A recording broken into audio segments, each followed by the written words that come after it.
في ظل وجود بين ظفرين كتائب من المجرمين والقتلة الذين تم تسريحهم، خصوصا من بعض الأجهزة الأمنية المرتبطة بالنظام السابق والتي لم تكن مسجلة في وزارة الداخلية.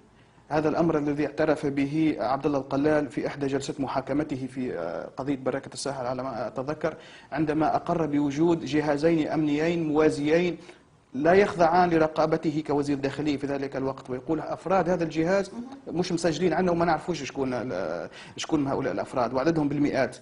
هؤلاء الناس من اللقطاء ومن المجرمين ومن من عتاة المجرمين يتبعون الرئاسة بشكل مباشر، تم تسريحهم بعد الثورة. السؤال الأكبر الآن لفائدة من يقدم هؤلاء خدماتهم؟ لا أتصور أن هؤلاء الناس يجلسون في المقاهي الآن، أو أنهم باللغة الدارجة كل واحد عنده سبحة وشد جامع. لا أتصور ذلك. هؤلاء الناس بالتأكيد، أو على الأقل جزء منهم وجزء كبير منهم، يقدمون خدماتهم لجهات إجرامية أو خارجية من أجل إحداث بلبلة داخل. أستاذ ماهر، إلى أي حد، إلى أي مدى استفادت السلطات الحالية من هذه المعلومات، خاصة وأن هناك جهاز كامل معناها يعد المئات من الأفراد من هؤلاء الأفراد لم يتم معناها الحسم في موضوعهم بعد؟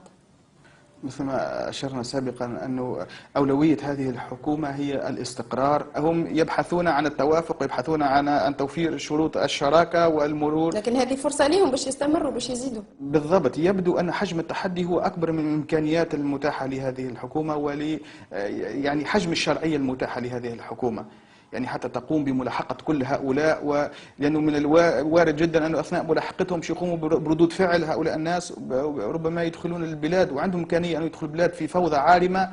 فيبدو أن الحكومة اختارت نهج مسالمتهم ومداهنتهم إلى حين. لكن مسالمتهم إلى حين، شوف لوين أدت اغتيالات سياسية، الواحد معناها اغتيال ورا الثاني، وتختمت بأحداث الشعامبي. معناها وزير الداخلية السيد بن جدو كان أعلن قبل بليلة أنه هو باش يعلن على أسماء القتلة، وكرد فعل وكرسالة واضحة موجهة تمت أحداث الشعامبي يوم غدوة. بالضبط. مش حدث شعبي فقط، وإنما اغتيال الشهيد الإبراهيمي من غدوة، وقت اللي سيد الدين البحيري الوزير المعتمد قال بعد يومين أو بعد نهار سنعلن عن أسماء القتلة والجهة اللي تقف وراءهم، فأسمعوه الرد من الغد.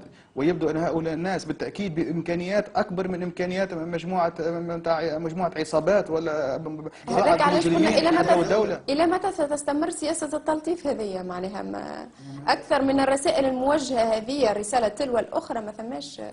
نعم، هذه الأسئلة تطرح على الحكومة نفسها.